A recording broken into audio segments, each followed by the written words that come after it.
Life comes at you fast. 1 minute you're playing basketball, the next, you're on a train back home, going 150 miles per hour as it flies off its tracks. These are NBA players that almost died.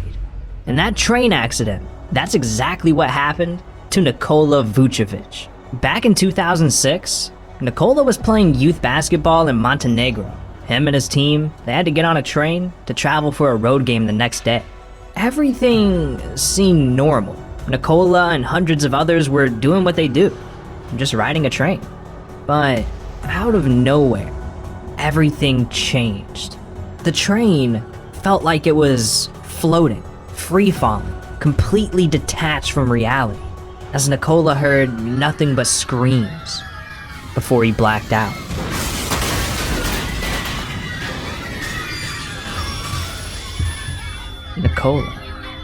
Nikola was awake. He could still see, hear, smell. He was alive, working his way through broken glass. Nikola stood up, looked around, and realized just how lucky he was. This tragedy all happened because the train's brakes failed, causing the train to derail. Now, Nikola isn't the only player that's had it rough, because LaMelo Ball was almost murdered. Yeah, back when LaMelo was just 4 years old, his dad took him to a gym in LA. At first, things were going great. He was playing ball, having a good family time, until some adults started arguing across the gym. Now, being a curious kid, LaMelo wanted to go see the action. And while he was watching this argument go down, he heard one of the guys say, "I'ma be back," before walking out the front door. And once this dude left, LaMelo got back to playing basketball with his dad. Everything seemed normal. But just a few minutes later, the gym door burst open and LaMelo saw that same dude walk back in. Except this time, he started shooting up the entire gym. LaMelo saw everyone around him start screaming and running for the exits, but he was in so much shock that he just dropped his basketball and froze. LaMelo was just a child, seeing his short life flash before his eyes, thinking, is this already the end? But all of a sudden, LaMelo was scooped up into someone's arms and swung over their shoulders. And as he heard bullets flying past his head, he was carried out of the gym. LaMelo barely made it out with his life. And when he looked up to see who rescued him, it was none other than his dad, LeVar Ball. Damn. To think that we almost lost LaMelo before we even knew him. It's crazy. But at least LaMelo left without a scratch. Because Paul Pierce, on the other hand, he messed with the wrong woman. And the consequences left him fighting for his life. See, back in September of 2000, Pierce and his boys decided to hit up the Buzz nightclub in Boston.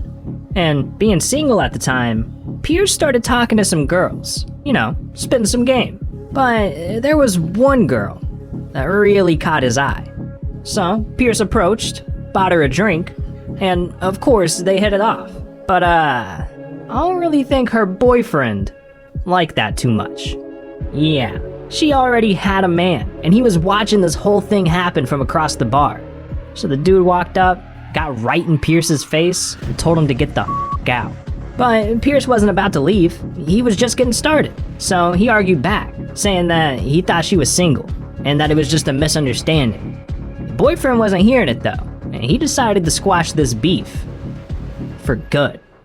So he called over his boys from across the room, and what happened next almost killed Paul Pierce. 3 dudes pulled out knives and started stabbing him 3 times in the stomach and 5 times in the back.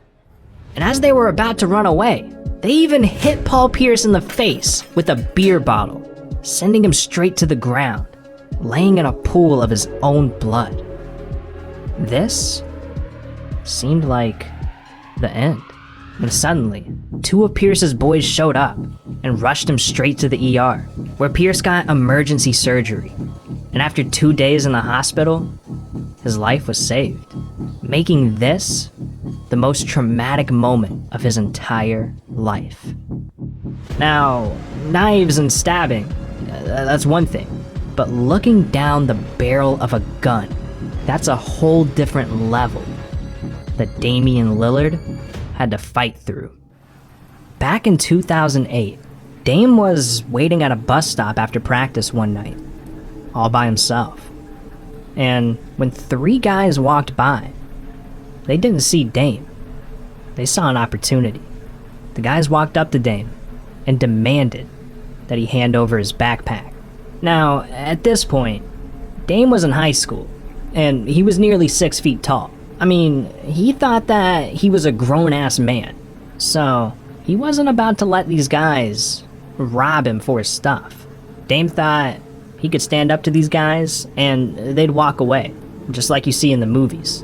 And that's when Dame looked each of them in their eyes, told them to step off, and said that he wasn't giving them a damn thing.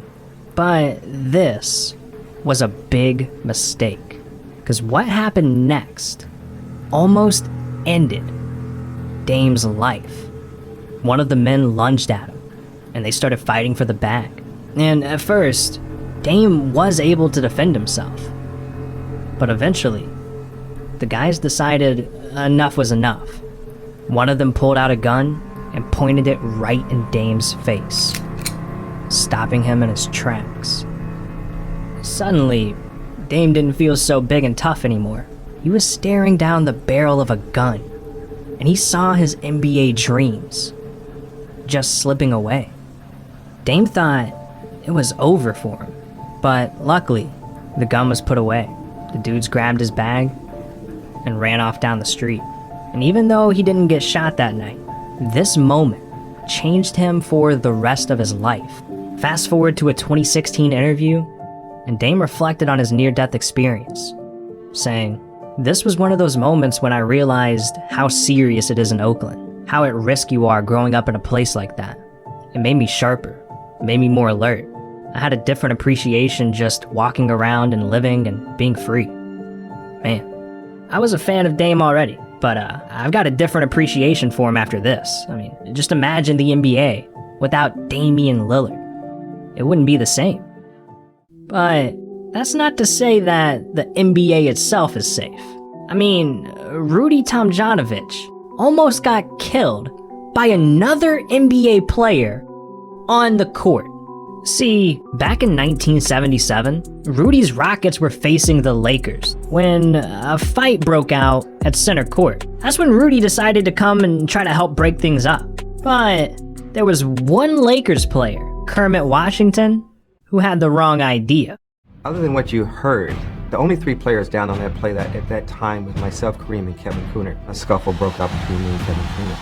And as that was being broken up, I saw something from the corner of my eye, and it was Rudy running at me 100 miles an hour. And I swung. And that was a mistake that I made in judgment. Now I look back at it, and Rudy was hurt very badly. So that was the beginning of the whole thing. Rudy got absolutely sucker punched right in the face and immediately dropped to the floor. But this was just one punch. I mean, how bad could it be? Well, Rudy was completely unconscious, so his coach decided to rush him to the ER, and that's where he had his face surgically repaired. And after waking up in a hospital bed, Rudy found out just how bad his injuries were. He had a broken nose, fractured jaw and skull, cracked cheekbones, and a concussion. His entire head was literally broken. I mean, if he had taken just one more punch, he would have died on the court. But luckily, he didn't. And after 15 days in a LA hospital, Rudy's life was saved, and he was forced to wear a face mask for the rest of his career. As for the dude that punched him, he was only fined $10,000. 10 grand for almost ending a life. Unbelievable. But there is one player who actually did die and then came back to life. I'm talking about Lamar Odom. It all started when Lamar was just a kid. He had things pretty rough. His father was always using drugs, and his mom died when he was 12. So, to distract himself from all the pain he was feeling, he started playing basketball. But eventually, Lamar discovered a deadly way to keep his demons in check. See, in 2003, at a party in Miami, Lamar tried drugs for the first time, and he was hooked immediately. And over the next few years, while playing for the Lakers, he developed an addiction. Now, Lamar didn't let it affect him on the court, so he was able to keep his issue a secret from everyone. But fast forward to 2009, and by the time he married Khloe Kardashian, he was living two completely different lives. One day he'd be with his family, filming TV shows, just living the life of an NBA superstar. Oh, do you see Kim's car that she has in the front yard? Lamar can't fit in it. It's dope.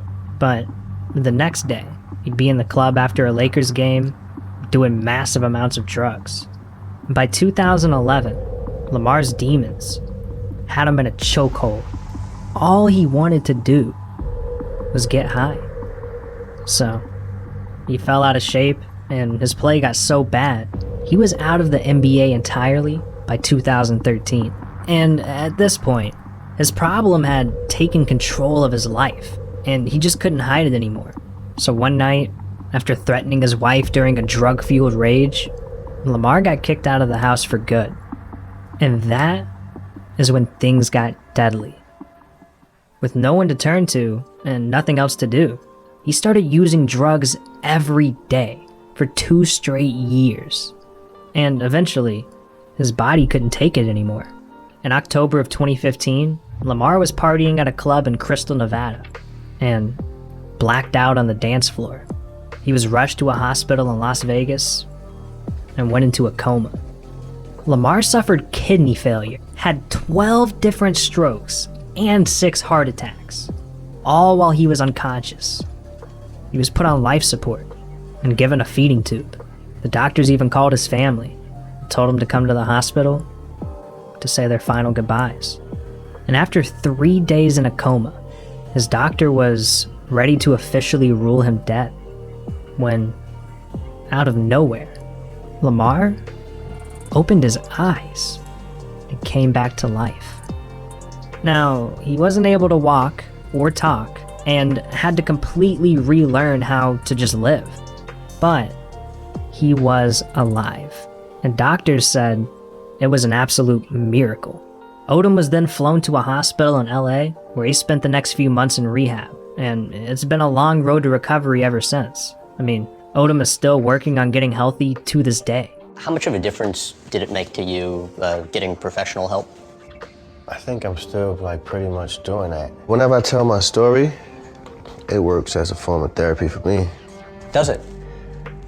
Yeah, I feel lighter and just don't feel like anything can hold me back. Feel less shameful. Feel a little bit more proud.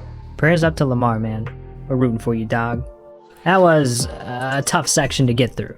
But Nick Young's story, on the other hand, is just weird. See, Nick found out he has an enemy that wants to drown him. Back when Nick was dating Iggy Azalea, they wanted to go on a cute little date. So they thought, hey, let's go swim with some dolphins. They packed their bags, flew to Cabo, and hit up a local aquarium. But this would turn out to be a deadly mistake, cause when Nick jumped in the water with some dolphins, he immediately realized that he didn't drop it like anyways. Nick also realized he wasn't swimming with an ordinary dolphin. No. This dolphin was psychotic and out for blood.